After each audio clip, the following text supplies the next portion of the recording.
৬,০০০-এর উপর নাগরিক গুরুতর আহত হয়েছেন, যার সংখ্যাগরিষ্ঠই সরকারি বেসরকারি বিশ্ববিদ্যালয়, বিভিন্ন স্কুল ও কলেজ পড়ুয়া ছাত্রছাত্রী এবং খেটে খাওয়া সাধারণ নাগরিক। আহতদের মধ্যে ৬১৫ জন দৃষ্টি হারানোর আশঙ্কায় আছেন। নিহতদের মধ্যে রয়েছে ৯ শিশু, যাদের বয়স ৪ থেকে ১৬ বছরের মধ্যে। এদের মধ্যে ৪ জন নিজ নিজ বাড়িতে গুলিবদ্ধ হয়েছে। বাড়িতে গুলিবদ্ধ হওয়ার ঘটনা প্রমাণ করে কত নির্বিচারে গুলিবর্ষণ করেছে জনগণের নিরাপত্তার দায়িত্বপ্রাপ্ত আইন শৃঙ্খলা রক্ষাকারী বাহিনী। নিহতদের ৭৫% শিশু, কিশোর ও তরুণ, যাদের বেশিরভাগের শরীরেই প্রাণঘাতী গুলির ক্ষতচিহ্ন ছিল। এছাড়া বিভিন্ন সহিংস ঘটনায় হতাহতের মধ্যে কয়েকজন আইন শৃঙ্খলা রক্ষাকারী বাহিনীর সদস্য ও সংবাদকর্মীরাও রয়েছেন। বিভিন্ন গণমাধ্যমে তথ্য প্রমাণের ভিত্তিতে ২১০ জন নিহত হবার সংবাদ প্রকাশিত হলেও সরকার ১৪৭ জনের মৃত্যু তথ্য পেয়েছে বলে দাবি করেছে, যা অগ্রহণযোগ্য। আমাদের বিশ্বাস করার কারণ রয়েছে যে হতাহতের প্রকৃত সংখ্যা আরও অনেক বেশি, যা ইন্টারনেট বন্ধ থাকায় গণমাধ্যমের উপর সরকারের একচ্ছত্র নিয়ন্ত্রণ ও তথ্য প্রবাহের সরকারি বাধার কারণে জানা যাচ্ছে না। এত অল্প সময়ে কোনো একটি শান্তিপূর্ণ আন্দোলনে এমন বিপুল হতাহতের নজির গত ১০০ বছরের ইতিহাসে আমাদের দেশ বা উপমহাদেশের কোথাও নেই। পুলিশের নির্বিচার গুলিতে নিরস্ত্র আন্দোলনকারী, পানি বিতরণকারী কিশোর, পলায়নরত ছাত্র ও ছাদে খেলতে যাওয়া শিশুর মৃত্যুর যে হৃদয় বিদারক বর্ণনা বিভিন্ন গণমাধ্যমে পাওয়া যাচ্ছে, তাতে স্পষ্ট যে বল প্রয়োগ ও সহিংসতার সকল মাত্রা অতিক্রম করা হয়েছে এবং সাংবিধানিক ও আইনি সকল সুরক্ষা লঙ্ঘিত হয়েছে। গুলি করার ক্ষেত্রে পুলিশের আইন ভঙ্গ করা হয়েছে। দেশের বেসামরিক নাগরিকদের শান্তিপূর্ণ প্রতিবাদ দমনের জন্য জাতিসংঘের লোগো সম্বলিত সাজোয়া যান রাস্তায় নামানো হয়েছিল। সেনাবাহিনী ও সীমান্ত রক্ষাকারী বাহিনীকে নিয়োজিত করা হয়েছিল। কারফিউ জারি করে দেখামাত্র গুলির নির্দেশ দেওয়া হয়েছিল এবং হেলিকপ্টার থেকে টিয়ার সেল, সাউন্ড গ্রেনেড এবং অভিযোগ মতে গুলি ব্যবহার করা হয়েছিল, যা দেশের ইতিহাসে নজিরবিহীন। শিক্ষার্থী আন্দোলনের সমন্বয়ক ও কর্মীদের অনেককে বাসা থেকে তুলে নিয়ে গ্রেফতার দেখানো হচ্ছে বা অবৈধভাবে আটক রেখে তাদের উপর শারীরিক ও মানসিক নির্যাতন করা হয়েছে এবং হচ্ছে। ইতোমধ্যে আটককৃত অনেককে রিমান্ডে বা রহস্যময় আটকাবস্থায় অমানসিক অত্যাচারের অভিযোগ উঠেছে এবং আলামতও দেখা যাচ্ছে। চিকিৎসাধীন থাকা অবস্থায় হাসপাতাল থেকে জোরপূর্বক ডিবি পুলিশ হেফাজতে নেওয়া হয়েছে সমন্বয়কারীদের এবং আত্মীয় স্বজন ও শিক্ষকদের দেখা করার অনুরোধ উপেক্ষা করে নিরাপত্তার অজুহাতে সম্পূর্ণ বেআইনিভাবে তথাকথিত ডিবি হেফাজতে কয়েকদিন আটকাধীন অবস্থায় রেখে আন্দোলন প্রত্যাহারের টাইপকৃত এক বিবৃতি ডিবি কার্যালয় থেকেই পড়ানোর ঘটনা সরাসরি সংবিধান ও আইনের লঙ্ঘন। আটক অবস্থায় ডাকসুর সাবেক ভিপি নুরুল হক নূর ও কোটা সংরক্ষণ নেতা নাহিদ ইসলাম সহ আন্দোলনের নেতাকর্মীদের উপর যে নির্যাতনের চিত্র দেশবাসীর সামনে উপস্থাপিত হয়েছে, তা গুরুতর ফৌজদারি অপরাধ।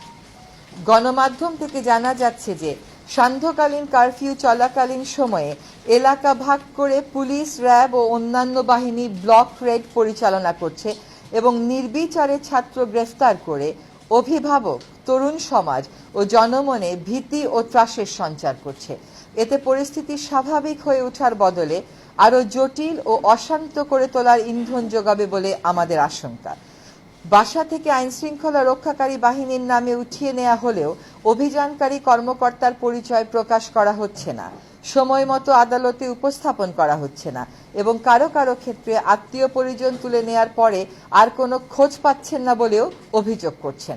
গ্রেফতারে মরিয়া বাহিনী এমনকি অপ্রাপ্তবয়স্ক এক শিক্ষার্থীর রিমান্ড আবেদনও করেছিল, যা পরবর্তীতে উচ্চ আদালত কর্তৃক স্থগিত হয়েছে। এমন নির্মম হত্যাযজ্ঞের ও বল প্রয়োগের নিন্দা, ধিক্কার বা প্রতিবাদের উপযুক্ত ভাষা আমাদের জানা নেই। এই বিপুল প্রাণহানির দায় প্রধানত সরকারের। শান্তিপূর্ণ আন্দোলনকারীদের উপর যে মাত্রায় বল প্রয়োগ ও সন্ত্রাসী কায়দায় আক্রমণ করা হয়েছে, তা দেশের জনগণ ও বিশ্ব বিবেককে স্তম্ভিত, ক্ষুব্ধ ও মর্মাহত করেছে। আন্দোলন চলাকালে নাশকতামূলক তৎপরতার কারণে বেশ কিছু রাষ্ট্রীয় প্রতিষ্ঠান, স্থাপনা ও সম্পদ ক্ষতিগ্রস্ত হয়েছে, যা কোনোভাবেই সমর্থনযোগ্য নয়। সুষ্ঠু নিরপেক্ষ তদন্তের মাধ্যমে এইসব নাশকতার জন্য যারা দায়ী তাদের চিহ্নিত করে আইন অনুযায়ী শাস্তির দাবি জানাচ্ছি। তবে এই অজুহাতে ভিন্ন মতের কাউকে দমন পীড়ন বা সাধারণ মানুষকে হয়রানি কোনোভাবেই সমর্থনযোগ্য নয়। আমরা ক্ষুব্ধ যে প্রাণহানি, জনতার উপর হামলা ও গুলিবর্ষণের কোনো তদন্ত না করে পুলিশ শুধুমাত্র নাশকতার মামলা দায়ের করে হাজার হাজার অজ্ঞাতনামা লোককে আসামি করছে, কয়েক হাজার লোককে গ্রেফতার করেছে। এদের মধ্যে অসংখ্য নিরীহ নাগরিক, শিক্ষার্থী এবং তাদের পরিবারের সদস্যরা রয়েছেন বলে অভিযোগ উঠেছে। নাশকতার ঘটনার সময় তা প্রতিরোধে উপযুক্ত ব্যবস্থা নেয়নি সরকার, এবং সরকারি বাহিনীগুলো কোনো কোনো ক্ষেত্রে নীরব দর্শকের ভূমিকা পালন করেছে বলে গণমাধ্যমের রিপোর্ট থেকে জানা যায়। সুষ্ঠু তদন্ত করে তাদের এই ভূমিকার রহস্য উদ্ঘাটন ও জনসম্মুখে তা প্রকাশ করা জরুরি। আমরা ক্ষুব্ধ যে সুস্পষ্ট প্রমাণ থাকা সত্ত্বেও প্রাণহানি, ছাত্র জনতার উপর হামলা ও গুলিবর্ষণের কোনো তদন্ত না করে পুলিশ শুধুমাত্র নাশকতার মামলা দায়ের করে হাজার হাজার অজ্ঞাতনামা লোককে আসামি করছে, কয়েক হাজার লোককে গ্রেফতার করেছে, যা হয়রানিমূলক এবং গ্রেফতার বাণিজ্যের সুযোগ করে দেবে। সুস্পষ্ট প্রমাণ থাকার পরেও গুলি চালানো কর্মকর্তাদের গ্রেফতার না করে অপরাধী খুঁজে বেড়ানো এবং অপরাধীকে ধরিয়ে দেওয়ার আহ্বান উপহাস বটে। এভাবে নিরস্ত্র মানুষকে হত্যা, গণগ্রেফতার, অবৈধ আটক, নিপীড়ন ও নির্যাতন সংবিধানের 31, 32, 33, 35, 37, 39 অনুচ্ছেদ, সার্বজনীন মানবাধিকার ঘোষণা এবং বাংলাদেশের জন্য প্রযোজ্য বিভিন্ন মানবাধিকার দলিলের স্পষ্ট লঙ্ঘন। আন্দোলন দমনে নির্বিচার হত্যা মানবতা বিরোধী অপরাধ ও আন্তর্জাতিক অপরাধ আদালতে বিচারযোগ্য অপরাধ। এমন গুমট ও সংকটময় পরিস্থিতিতে দেশের বৃহত্তর স্বার্থে শিক্ষার্থীদের ভবিষ্যৎ ও সামগ্রিকভাবে শিক্ষাঙ্গনকে নিরাপদ ও শিক্ষামুখী রাখতে নিম্নোক্ত দাবিগুলো তুলে ধরছি। 1.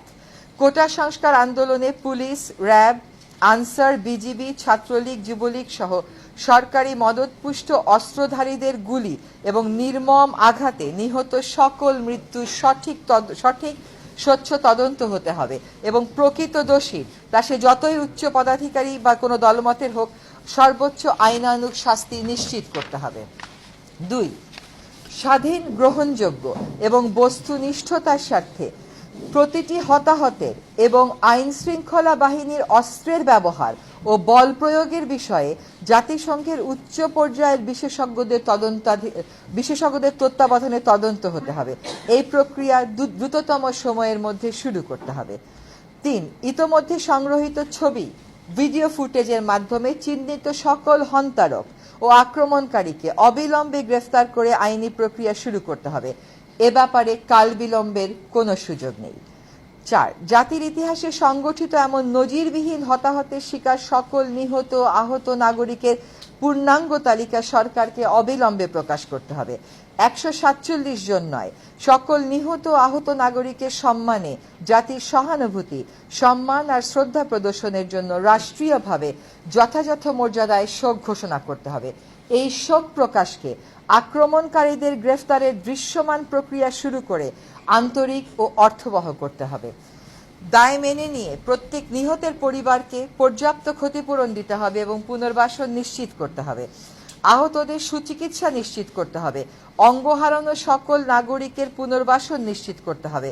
কেবল প্রতিশ্রুতি নয়, ক্ষতিপূরণ আর পুনর্বাসনের পুরো পরিকল্পনা ও বাস্তবায়নের চিত্র জাতির সামনে অনতিবিলম্বে তুলে ধরতে হবে।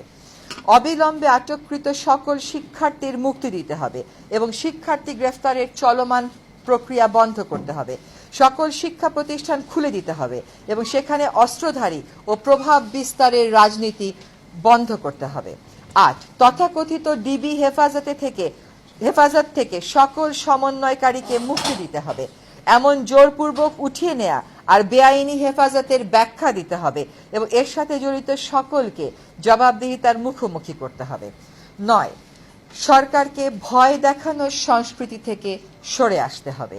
গুলি করে আন্দোলন দমানোর অসুস্থ মানসিকতার অবসান এখনই করতে হবে। স্বাভাবিক ও স্বস্তির পরিবেশ নিশ্চিত করতে হবে। কারফিউ ও সেনা প্রত্যাহার করতে হবে। সাজোয়া যান সরিয়ে নিতে হবে। হেলিকপ্টারের পাহারা থামাতে হবে। ব্লক রেড, গণগ্রেফতার, ছাত্র অভিভাবক হয়রানি বন্ধ করতে হবে। আমরা স্বাধীন দেশে